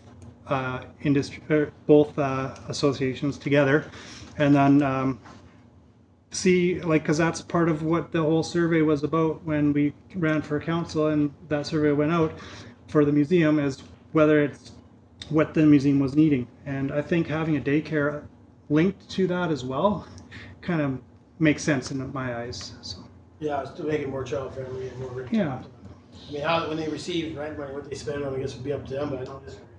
I mean, it's this just was a an discussion I option. had at the board meeting, so like I said, I wasn't in contact with Little Dino Daycare, but I know Rissa was supposed to get involved. My understanding was it was going to be a site visit, but sounds by the way you answered that, it probably didn't. Councillor. Yeah, thank you. So, getting back to the conversation. Well, we're already in the conversation. Yeah, I think we should try and get creative here. Mr. Wall made a great point in how, as long as we keep, rent at the competitive level, so we're not just giving away for $1, but if we're using market value, we can get really creative in how we can utilize our spaces around town. I think that's absolutely what we should be trying to do. To answer some other questions that have been brought up, I know Ms. Nichols plans to open a licensed daycare, which is key. So she will be under a regulatory body, which is gives parents a peace of mind. And some of the Councillor Kirby brought up a lot of issues when it comes to who's coming in, who's going out. But we also need to try and find a space for her that's near usable park, because outdoor activities great for kids. But yeah, I think we should try and get creative in how we can assist Ms. Nichols, as long as we're falling within, as long as we're not going into areas where we're in conflict with the community charter. I think we should absolutely try and do what we can, because we're all about supporting business. We're all about supporting families and childcare. Yeah, so I think we should just try and get creative and see what we can do. And my point is, I mean, listening to Mr. Wall as well, he has a meeting on Thursday, like the right date. I'm not something to come back out of this to us. And, I mean, unless there's somewhere else we want to go with it. I'd like to see what comes back from Mr. Wall. I mean, like I said, I'll send an email out to council in regards to that meeting, but also contact the president and just find out maybe I misinterpreted what the understanding of the board was. So, is everybody else good with that? Any more discussion? Councillor, or Mr. Wall. Yeah, like you said, I'm gonna have, the meeting is on Thursday, and I'll follow up with meeting with the museum and find out what's going on there. If council's comfortable to just let me kind of run with this, I can report back, and instead of having 3 things going in 3 directions, I can funnel it in one contact point. Yeah, thank you. 6.4, fiber smarter than 5G, wired to deliver community fiber website. Email correspondence sent on March 23rd, 2019 regarding fiber smarter than 5G, wired to deliver community fiber website that provides local governments with tools for building community-owned wired fiber networks. Recommendation. Councillor Lehman. For information. Second. Councillor Noble. All in favor? 6.5, Northern Medical Society BC dinner and lecture. correspondence from Northern Medical Society of British Columbia dated March 10th, 2019, inviting Mayor Bertrand to a dinner and lecture event taking place on April 6th, 2019 in Prince George. Just before recommendation, just so everybody's aware, Mayor Bertrand is unable to attend this, so he asked for it to be on the agenda in case somebody from council wanted to attend. If somebody wanted to attend, it should do for discussion, if not for information. Councillor Budzinski? For information. Okay, second. Councillor Milbury? All in favor?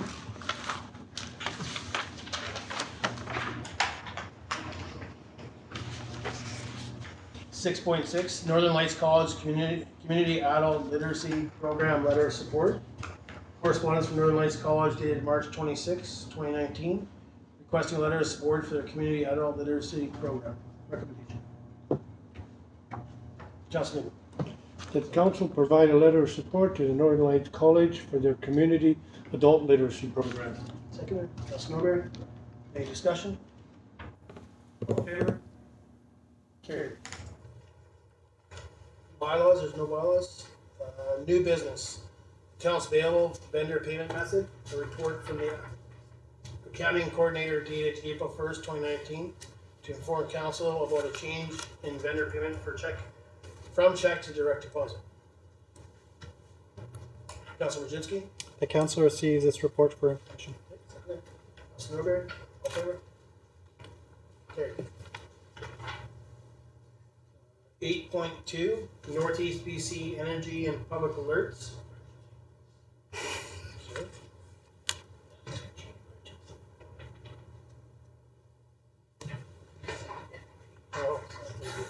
Northeast BC Emergency and Public Alerts. A report from the Director of Protective Services dated April 1st, 2019 to provide council with information regarding a new communication system that allows users to receive notifications through multiple avenues of technology, both in the event of an emergency or as a public alert. Recommendation? Councillor Wojcicki. The council receives this report for information. Seconded. Councillor Milbury. All in favor?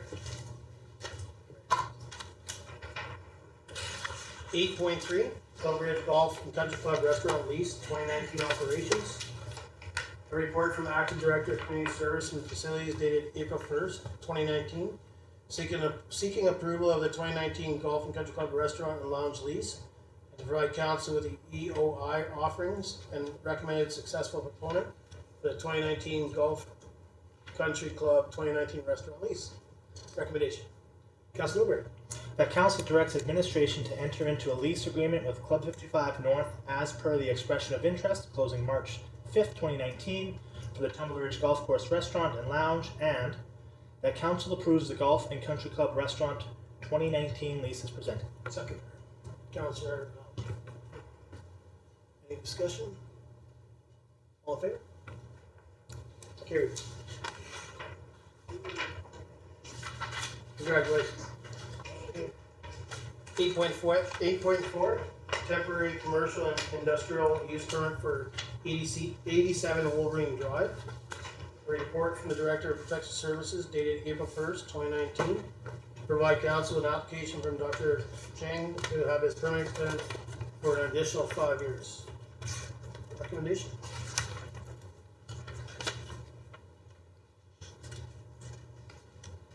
Councillor Milbury.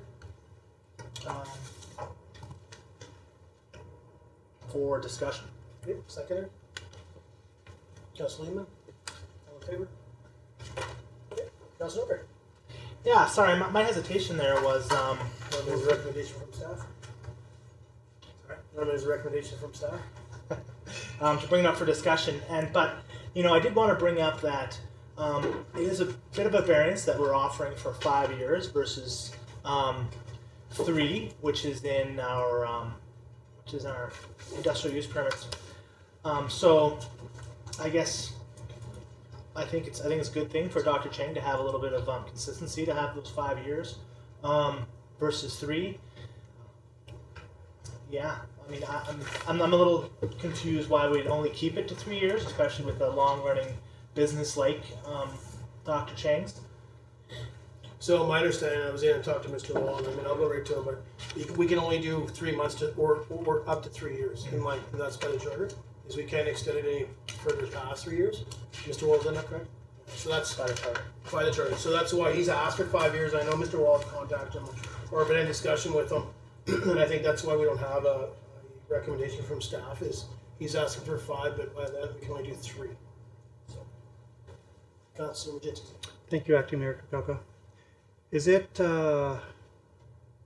required for him to have a permit just for the maximum time allotted? So if we have to rezone this then so that he's allotted to have a professional business in a residential area, and if so, do we have to put that out to the public for information and do the whole procedure again from previous times? Mr. Wall? Council doesn't have to rezone, but you do have to issue the variance, which requires a public consultation process, yes. So it goes out, I believe it goes out every time that Cheng is put in for a variance.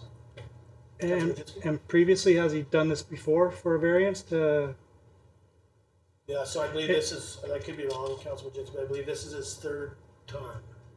So once previous to my first time on council, and then once when I was on council, and now he's coming back for it. Then isn't it in hopes for Dr. Cheng to move his business to a downtown location as a professional business, or is he just in hopes to remain in a residential? Shouldn't it be going to personally? It should be not in a more professional setting like any other township or city. I wasn't on council the other day when this was granted the first time. I was actually sitting in the gallery, and that was kind of how it was described to the council the day. Was this was temporary to get established, make sure it was feasible for this kind of business to come back into Tumbler Ridge, and then eventually he'd be looking at a downtown spot for his practice. I know previous when I voted in favor of my first term of council, same thing. I think it comes down to the feasibility in his business. Outlook, and I mean, I don't know where he sits today, but I think that's the idea, is to give these variances, and then eventually see them get down and rent a spot in the downtown core, or whether they build one or buy one. I mean, I think that's the idea, but I mean, it's also a gentleman that's offering up dental care for our residents. So, to me, that's important. So, I mean, I wouldn't want to see not approve a variance and have somebody close down. Yeah, I'd be pretty comfortable allowing that 3 years temporary commercial permit because, yeah, I think at the end of the day, the idea is that we want to try and get them downtown, but it's not uncommon practice for medical professionals to operate out of residential homes. I mean, any city you go to, there's professional or specialized profession operating out of a house, and I think that's just a sign of trying to keep their overheads low. So yeah, I'd be happy to make a motion to that Dr. Cheng be given a 3-year temporary commercial permit to operate a dental hygiene practice at 187 Wolverine Drive. So just before that gets seconded, there's actually a motion on page 59. Tom, unless I miss one. Because there is a recommendation with for information or discussion. I mean, that's just because staff can. This comes down to a council debate and council make that decision, but and that's why to me there's no recommendation from staff, and then they have an ultimate recommendation of number 1 or number 2. It's written. I see. Sorry, I was going to try and get you before you did it. So it wasn't seconded. I didn't ask for a second. Do I have to ask for a second? Councilor Ridg? All right, that council directs staff to proceed with the permitting process and authorize the notice to the public with regards to the proposed temporary commercial and industrial permit for the use of a dental clinic at 87 Wolverine Avenue. Seconded. Councilor Kirby? Any more discussion? Councilor? I just have a question. When does it stop being temporary? I guess my opinion would be if this was to be voted down. Then it stops becoming temporary. I don't believe we can do permanent. So the only way to stop it would be to not approve it. And then that would either force the gentleman or that business owner to rent a space, build a space, or maybe not operate. So I think that's when it becomes non-temporary. Councillor Hull. Well, like my take on it is it's an essential service for Tumbler Ridge, and we don't want to do anything to try to hold that up. But that being said, should somebody else come in and were to set up a business downtown before Dr. Cheng, then I've had this discussion with him. If somebody else comes in and sets up a business downtown before you do, I would suspect that your temporary permit would no longer be granted again through council, because that is what we want. We want a dentist in town. We don't want you working out of your home particularly. We'd like to have you down in the downtown core. But that's my take on it. When somebody else jumps the gun, and he's talked a lot about trying to do it, and he's talked about trying to bring in somebody that does braces once a month as well, and he's got some ideas that he'd like to try and do. It's just not coming together for him yet. There's just not quite the volume of people in Tumbler Ridge yet. Hopefully one of these other minds gets going and we would see something change there. Mr. Wall? Just to mention, it can become permanent if council wants by a change through your zoning. So if you wanted to change the zoning bylaw to allow dentistry, that's how you can do it. Councillor.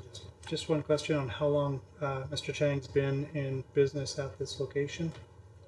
I'd say 6 years, but I could be wrong. Mr. Wall? Since 2012, end of 2012. Okay. So any more discussion? Councillor. Thank you. I'm just wondering how much his volume would increase if he was actually in the downtown area. Because it's that perception that I'm going to somebody's house as opposed to like going to the clinic. Yes. And that's a comfort that people, I think, are missing. I think that's something he's got to consider. I don't disagree. Okay, any more discussion? Okay, all in favor of the motion on the floor? Carried. Okay, 8.5, schedule meetings.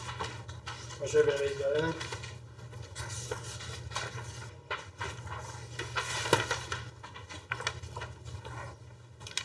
Mr. Wall, there's nothing we're missing on there, right? Not that I know of, Peter. Say it when I can. So I'm not sure. I might have missed the email, and maybe I haven't. But just so everybody's aware, in May is the NCLGA. Is that something coming forward in regards to a recommendation for travel and all that? Or? NCLGA is approved by the policy. Okay, cool. No, that's good to know. So I guess if anybody wants to go, they should contact staff. Yep, as soon as possible. And who would they contact? Ms. Gale? Contact Ms. Torvalds. Contact Ms. Torvalds. Okay, so Ms. Torvalds, so the NCLGA is in Williams Lake this year. I know, I'll be honest, I think that was the first, I think that was the only conference I went to until last year when I went to UBCM, and I mean, it was good for a new councillor. I mean, I don't think it's wrong for an old councillor, really. But it was good. It was pretty enlightening. I mean, I think Councillor Kirby could speak to it as well. I mean, I found it interesting. There was some things I learned from it. I think I wasn't sure of, but what do you think, Councillor? I think every councillor should attend the NCLGA. I think it's good for you. It gives you, it motivates. You get to network. You're going to find out, going to meet people who have the same portfolios as yourself. Gives time to, it's a learning experience, and I think it's a good opportunity. Does anybody have anything to add on schedules at all? Notice of motion. Correspondence from Mr. Neil Meck dated February 20, 2019, requesting an outdoor rink at Tumbler Ridge. Our last VAP, our council forwarded the following motions from March 11, 2019, policies and priorities committee meeting. So I'll start with recommendations. So just be aware that there's two different recommendations. So there's one recommendation on page 1 and then number 2, which is second. Councilor Milburn? Yeah, that staff prepare a report on the costs associated with the creation of an outdoor hockey rink at the volleyball court area, including the maintenance cost of ice, the cost of purchasing and installation of hockey boards, and or potential permanent structures such as a pad for the ice, lights, and benches. Should be one at a time. Seconder? Okay, seconder? Okay, so the motion is defeated, whatever you want. Not defeated, but Yeah. Okay, there's a second recommendation of Councillor. Staff produce a report to make the rink we have more accessible for weekends and non-used ice time. Seconder? Actually, I'm gonna second. Discussion? Councillor. So I don't see the problem around accessibility to our rink. I spend a ton of time at the rink. I coach hockey. I play recreational hockey, men's hockey, old timers hockey. I rent the ice a lot to have my kids out there for training purposes, and I don't see any problem in Tumbler Ridge with accessibility to ice time. I think we have fantastic accessibility to ice time in Tumbler Ridge, way better than any other community in the north. And not only that being said, communities outside of Tumbler Ridge come to Tumbler Ridge to rent our ice. Chetwynd comes here. When their ice was out, they were here consistently renting our ice. And not only that, we've also had some guys in town training WHL players come to town, rent our ice. I don't see the problem with accessibility to our ice. It's not an accessibility, it's a cost issue as far as I'm concerned. People are concerned about renting the ice for a cost. They want it for free. And I don't think that we need to give our ice away for free.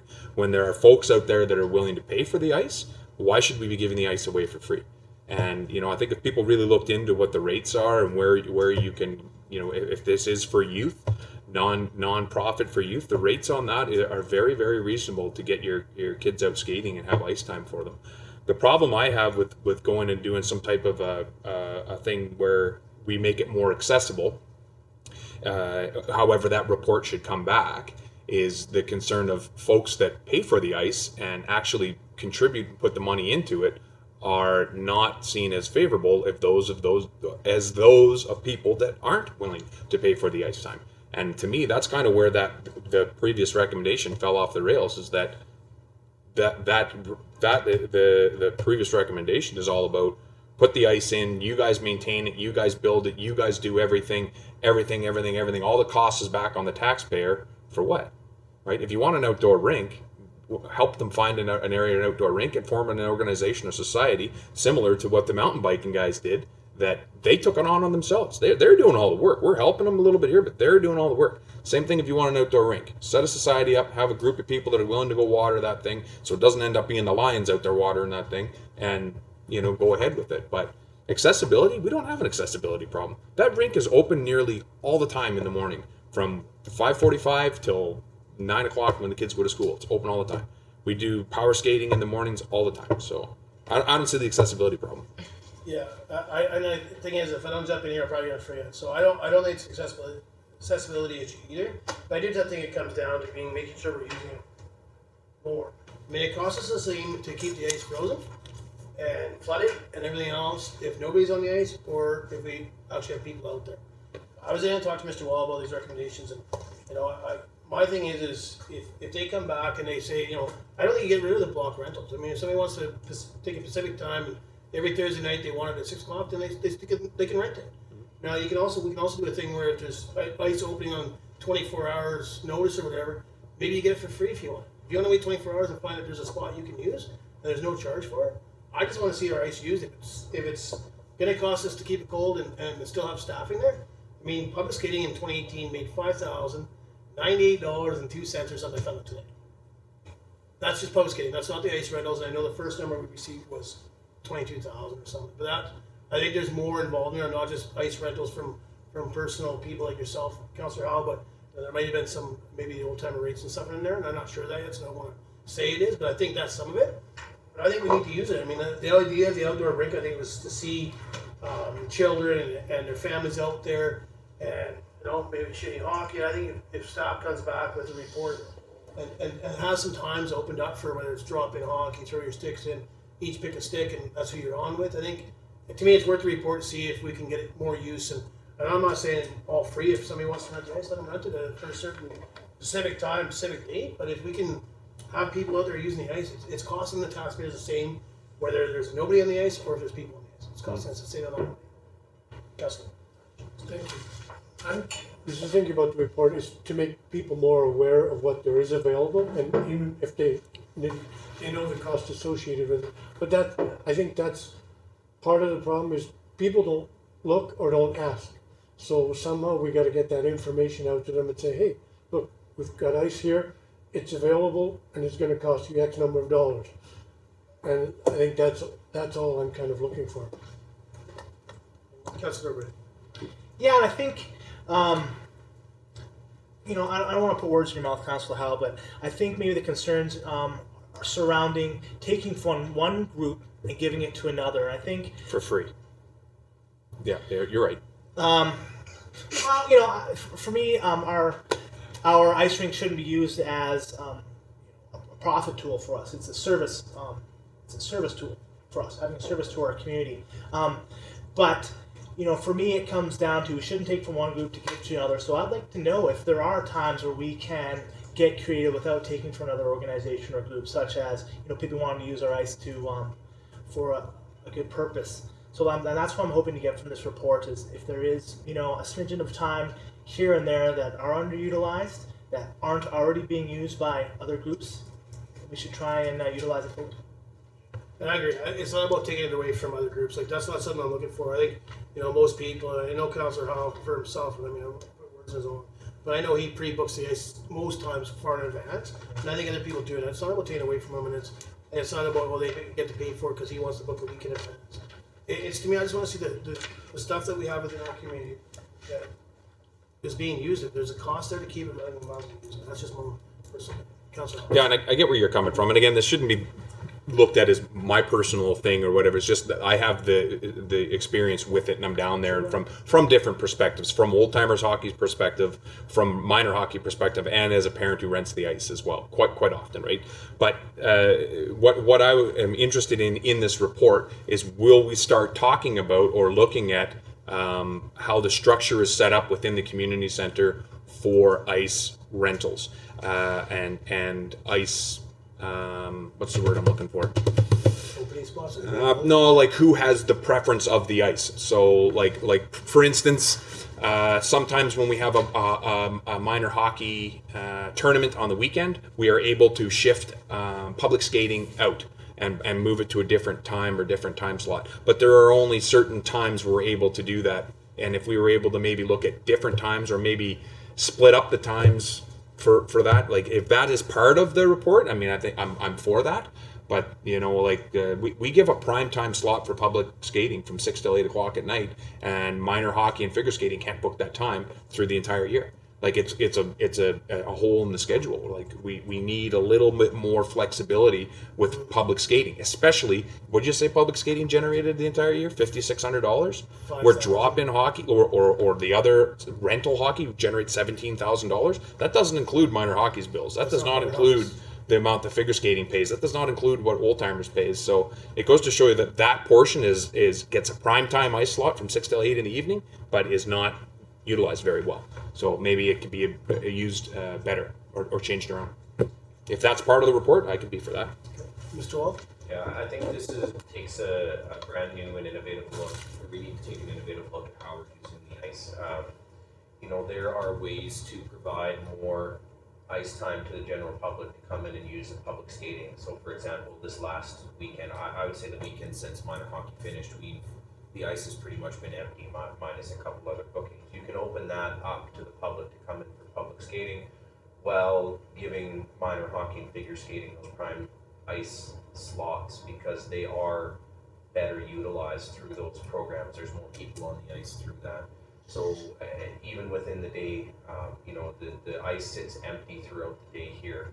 I like to take my daughter out my lunch hour sometimes and go up to the skating. Those times can be opened up. And that's what I think this report needs to do, is take an innovative look on how we can create more ice usage. Again, not moving away from the people who are invested in and purchasing that block of ice time prior. I think that the way we need to structure this are the major users get the first choices, which is minor hockey, figure skating, and the old timers, because they book the ice prior. After that, the next down is public skating needs some booked times as well to advertise to the public, but then the people who are coming in and spending the money, motivated to do that, have their access, and then after that you open it up to the community. I think there's an easy way. I think there's ways to create a tiered access system that will increase usership of our arena, which doesn't cost us money and doesn't bump our current users out of their ability to use it. It's just that there's so much ice time to use. Councillor Wojcicki? Thank you, Acting Mayor Krakowka. Maybe in the staff report, we could have something in there where they can do a new scheduling matrix of what can be jostled around. If, say, public skate has been successful, maybe drop it down to an hour or swipe it out of there, and then it can be before or after minor hockey or figure skating. So if people want to continue on or jump out on the ice after their daughter's done figure skating, they can go out and spend time with them for an hour. Maybe there could be a option to do a different type of scheduling matrix. We've been very flexible with public skating. If games get scheduled, public skating gets moved, if tournaments are there, if figure skating puts on their shows. So I think that we can continue to have that flexibility while providing more time for the public to get on the ice. Yeah, and so one other thing to add to that as well is there's a specific time within the Peace Country that all the hockey that we play in the area has to be wrapped up by, and that's the tournament of the All Peace and the Neural Hockey Schedule League. So and that is basically a time is the last 2 weeks of February till the first 2 weeks of March. So there's about a month in there, and we had a few scheduling conflicts where people had rented the ice during that weekend, where we have we host the tournament to come to Tumbler Ridge, and it brings in 80 families, and we have one family that has booked that ice time for 1 hour. They've booked it, they get it, right? But if we were able to look at this and realize that there's sections within the ice time that is very, very, very high in demand, and you're going to get really good return for the money and better chance to get folks to come into town, and we can that should be looked at as well. And I know Mr. Wall is aware of that as well, but that's something to keep in mind as well. Yeah. Any more discussion? Okay, all in favor of the recommendation on the floor? Opposed? Opposed? Yep. Carried. 9.2, Krakowka brought forward the following notice of motion from March 12th, 2019 budget meeting.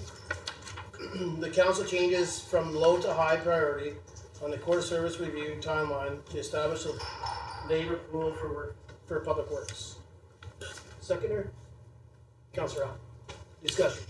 So I'll just give it a quick overview. I just want to make sure it's clear to council, and I threw that out there quite early and never really heard anything from anyone. But the idea here is not to have public work guys going out or having staff decide that you're going to train all the public works guys in water. The idea of it is when we were brought up our snow removal policy, there was a chance there. The concern was that we were short staffed due to staff being off or staff having personal things or whatever going on. And I think what this does give an option that if people if they pool them and there's people in the water that have tickets and stuff that can help out, I think this gives an option for staff to be able to use them.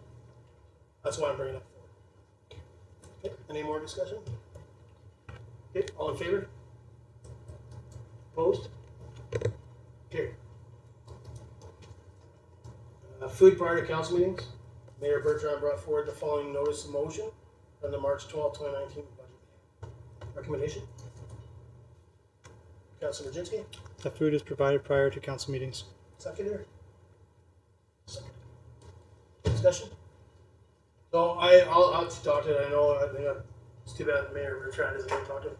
I know myself, it's not about wasting tax dollars to feed me, but I'm going to be straight honest. I come from work, straight from work to a council meeting. I'm not asking for a steak dinner to be sitting here for me, but if there's something, if council votes in favor, we could be looking into some small light snacks, including staff. I was here at 4:10, not one staff member's gone home yet. So the same thing. They haven't had a chance to get a bite to eat to keep them awake and use it for the meeting. I think it's a light snack. I think it helps get through the meetings. That's just my opinion. So I'll be voting in favor of it. So I'm not sure if there's any more discussion. Councillor Meck? Yeah, I'm pretty, either way is good for me, but I do just want, if we do pass this, to let everybody know that's watching from home, this is going to turn into... Maybe taking advantage of that. I think my understanding is that, you know, if you show up early, there'll be a late snack in the back. Councillor, no?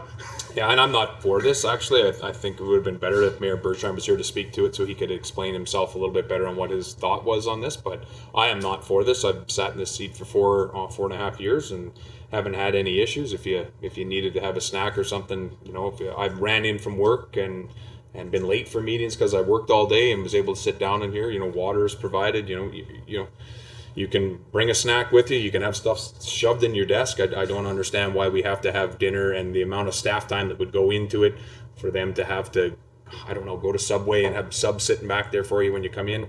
To me, I'm against it, and I just think that, you know, we should be able to take care of it on our own. You know, should a meeting go longer? It's an 8 o'clock meeting, or it's going to push into a 10 o'clock meeting, and we're going to be here for beyond the 3-hour window or whatever that we have to re-vote on. Perhaps then that should immediately trigger that response that we should get something brought in, but I don't think prior to meetings we should have food here. That's my take. Yeah, and I don't, you know, like I said, my thing is, you know, I mean, I don't see the issue. I mean, we can also defer this if people like to defer, council likes to defer, we can defer until Mayor Bergstein's back if he wants to speak more to it. I mean, I'm pretty sure it's the same concept I had. I could be wrong, I'm not sure how council feels about that. No, because Thank you, Deputy Mayor Krakowka. I'm fine with it. Like I'll eat when I get home, and like Council House said, you know, if it goes past 8 o'clock, I can see, but right now I'm fine. I'll have a couple of juices and I'm good to go. So did anyone want to defer if you were get it on? You know, out of respect for the mayor, when he brought this forward, I think we should defer it. I would like to hear his side of the story. I'd like to hear what he has to say there. So that's my take. I have no problem deferring it. So we're going to make it through this meeting without food, so we'll be okay. Mr. Ronaldo, Just a motion to table. Put that motion forward to table. seconder? Councillor, any discussion about the motion? Okay, all in favor? Opposed? Carried. Question and answer period? Oh, sorry, council business already spoke. Mr. Wall? I think that there's notices of motion to come up, and then there's Oh, council's business thank as you, well. sorry. My apologies. Just because there were some there, so I skipped right by. Notice the motions. Next meeting, Councillor Ridg. Yeah, so I have a couple here. So I guess I'll make the notice of motion and I'll explain my rationale behind it. Or make the notice of motion. I don't know, so I guess it was up to council. I had contact when you make notice of motion, it gives me a chance to contact you. Well, gosh, Just yeah, my so we opinion, I'm not talk sure. about that. How's council? Yep. Like if he makes no, like, so that was my idea, not to cut you off, that's why I made a notice of motion to meet previous meetings, so that way if people have questions about my notice, you contact me. Councilor Ridg just asked me, made his notice of motion, then he's gonna give an overview. How does council want? I'm fine with a brief overview. Yeah. Okay, good. Okay, so notice motion number 1, that staff prepare a report on alternate pool closure dates, considering traditionally low usage times and availability of other water activities such as flatbed and pool lake. Now my rationale behind that is twofold. Firstly, I think the pool closure times of April is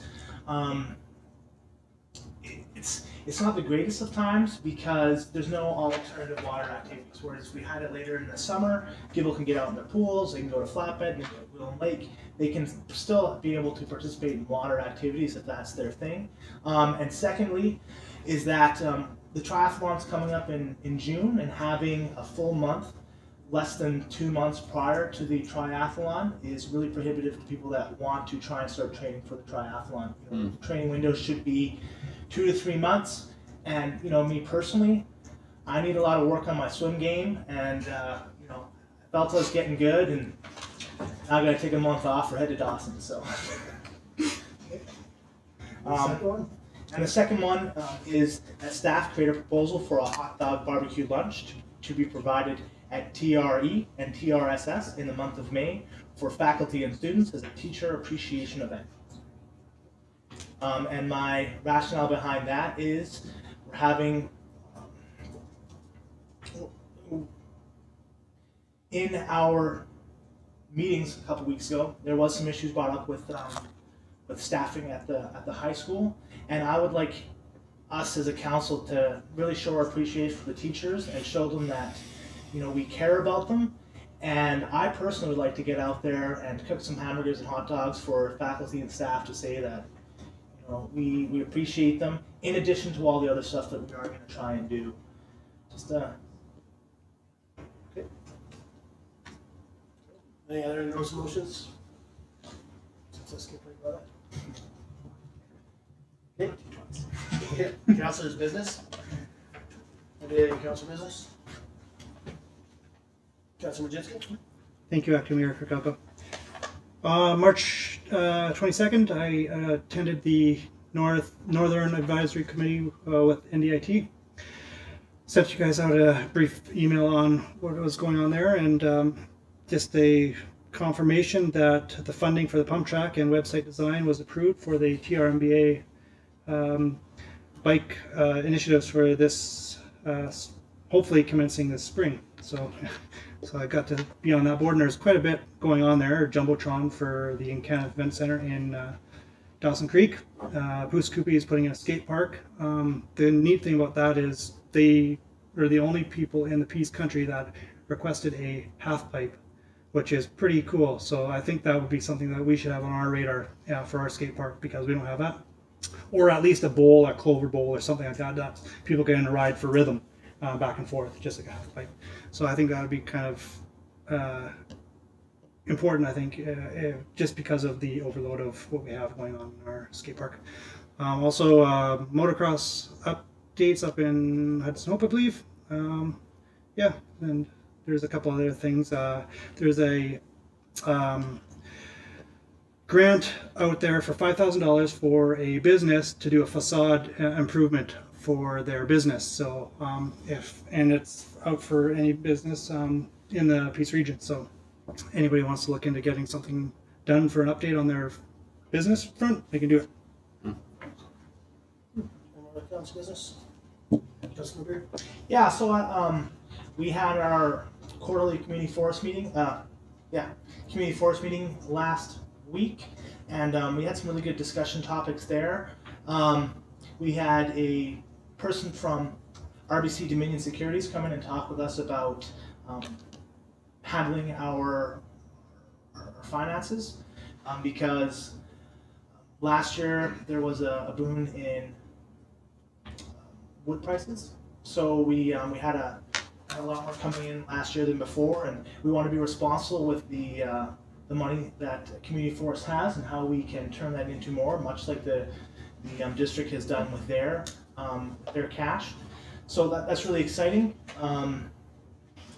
We also have a couple other things coming down the pipeline. We've gone from when you're doing maps of the area. Radar has been the traditional way of creating maps. Well, now there's this new, I don't know if it's new, but we're doing a new system using LiDAR, and it provides a more accurate representation of topography, of forest density, what type of wood's out there, and we're about 60% done with the idea that we can make these available to other organizations. And that leads me into our next idea is allowing for community wildfire readiness. I mean, if we're able to identify where high danger areas are, or where there are areas for landing pads for fire management teams, we can have it available. So it's really crazy stuff. Outside of that, Emperor's Challenge registration opens tomorrow. So I mean, 18 hours is how quick it got registered. So get your registrations in early.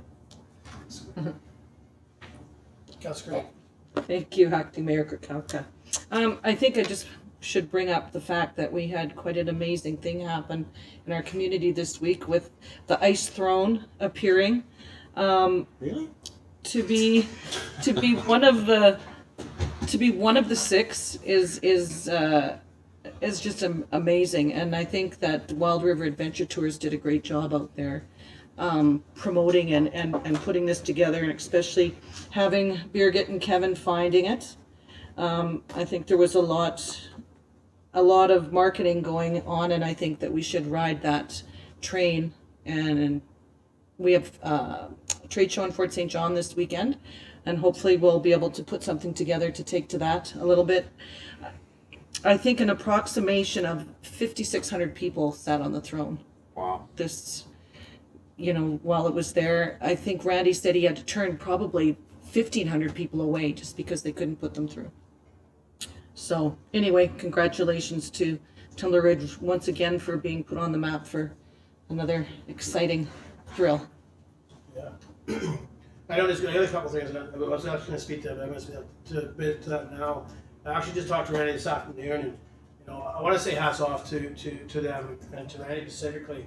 On the weekend, like you said, they turned away quite a few people, but they had lots of people out there. I went by the site at 6:30 or 6:20 on Saturday morning, and I was going to stop, get my winter shirt out there and get on there, but I mean, their lineup was already there. It's probably an hour a week when I was there, and I just kept on driving. But talking to him today, I learned how he actually went back out and picked up over 1,500 cigarette butts today.